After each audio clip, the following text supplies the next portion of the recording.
I'm John Batchelor. This is the John Batchelor Show. A very good evening to my colleague and co-host and friend, Malcolm Hoenlein, Conference of Presidents, Major American Jewish Organizations. Malcolm, the alarm bells have been going off all week. We've got to deal with the abducted children in Israel, a crisis atmosphere. We see combat tonight in and around the Gaza Strip. Hamas is directly accused. We have alleged perpetrators of the kidnapping. As of right now, we do not have any better idea where they are than we did 4 days ago. Is that correct? That is correct. We also have alarm bells going off in Iraq and, in fact, all of the Ummah, because the President of the United States, within these last hours, making an announcement that 300 advisors, American advisors, are headed to Baghdad. Advisors. It's a very useful word. However, we needed much more articulate about where we are and where we're going on this. So I welcome someone who can comment very carefully about what it is to enter into guerrilla warfare. This is Max Boot. He is the Jean J. Kirkpatrick Senior Fellow in National Security Studies at the Council on Foreign Relations.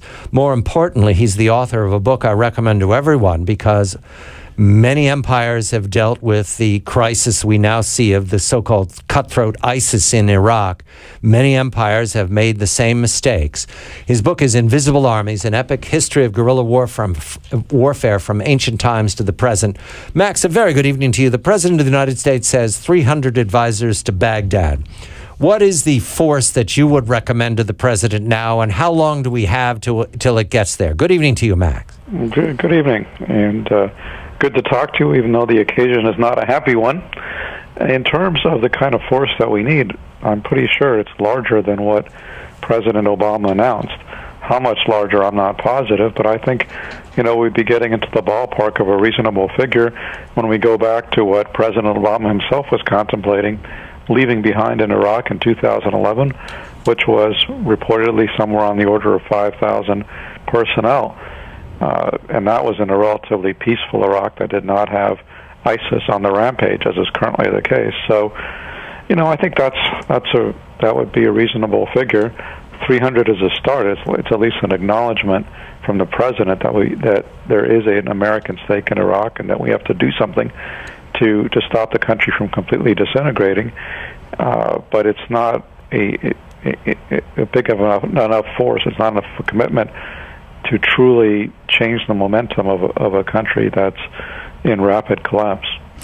I can't help but asking you, Max, you carry a fellowship which has Jean Kirkpatrick's name. How do you think she would react to the news of today? I don't know. I can't speculate on that. I know she was actually pretty skeptical of the Iraq war to begin with. But, I think whatever your views about how we got into Iraq or that we should have been in there in the first place, I come back to a remark that General Petraeus often made, and others did as well, which is that, however badly we got into Iraq, let's not get out of it just as badly. And unfortunately, I fear that we are. Do you see a real opportunity for the United States and Iran to cooperate? And how will our allies in the region and others react to that kind of cooperation? If only. The notion that we can seriously cooperate with the Islamic Republic of Iran, to my mind, is simply bizarre, because Iran has been, in many ways, our most determined enemy for more than 30 years. It has been responsible for killing numerous Americans, most recently in Iraq itself, where it was providing munitions and training to various terrorist groups that are operating against us, and it even has links to ISIS, which is not something that anybody likes to talk about. So I don't see Iran as being a suitable partner. In fact, I think one of the key objectives that we have to pursue in the months ahead is to try to decrease Iranian influence in Iraq, not increase it, because Iran is pouring fuel on the fire. They support these radical Shiite groups, which are in many ways just as bad as the radical Sunnis of ISIS. Between them, they will tear the country apart, which is not something that most ordinary Iraqis want. There is a real center in Iraqi politics, and I think that's what we have to champion. We should not align ourselves with one group of terrorists to fight another group of terrorists. Max, did the Syrian civil war spill into the Iraq civil war, and is the problem here that we can't answer the destruction of Syria? Well, there's no question that what's happened in Iraq is in large part a spillover from what's happened in Syria, and it's a double dereliction on the part of the United States because we have done nothing to stop the Syrian civil war, and we've done nothing to buttress the forces of legitimacy in Iraq since 2011. We've left a power vacuum, and now this terrible war and this tide of extremism has engulfed two countries. And what's really scary is to think about what's going to come next. When you look at the countries on Iraq's border, places like Turkey, Jordan, Saudi Arabia, Kuwait, and others, are they going to be next? There's certainly going to be spillover from this conflict, just as there already has been. That's all the more reason why we have to do something now before the war in Iraq rages as much out of control as the one in Syria.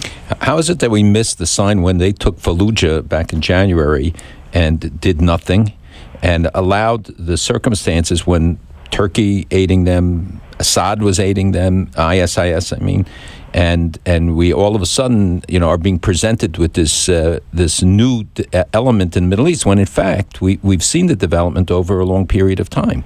I think that's an excellent point, and there was alarm about Fallujah, but it didn't lead to any action on the part of this administration, which time after time has allowed red lines all over the world to be crossed with impunity. I think you're absolutely right. We should have been awakened to the danger when Fallujah fell, but we only now seem to be grasping what's going on now that Mosul has fallen.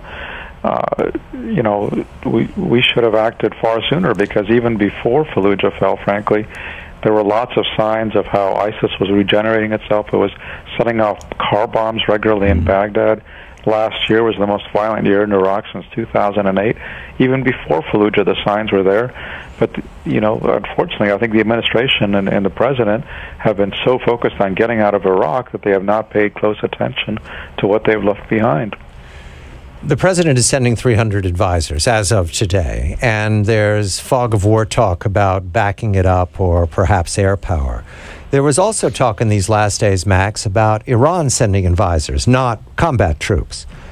This suggests that there could be a conversation between these advisors. Are they going to be standing in the same room with Prime Minister Maliki? Will they be advising the same Iraqi commanders? Do we understand how Tehran's advisors and Washington's advisors will work together? Heaven help us. That's right up there with the notion of British or American troops working with Nazis against the Soviet Union.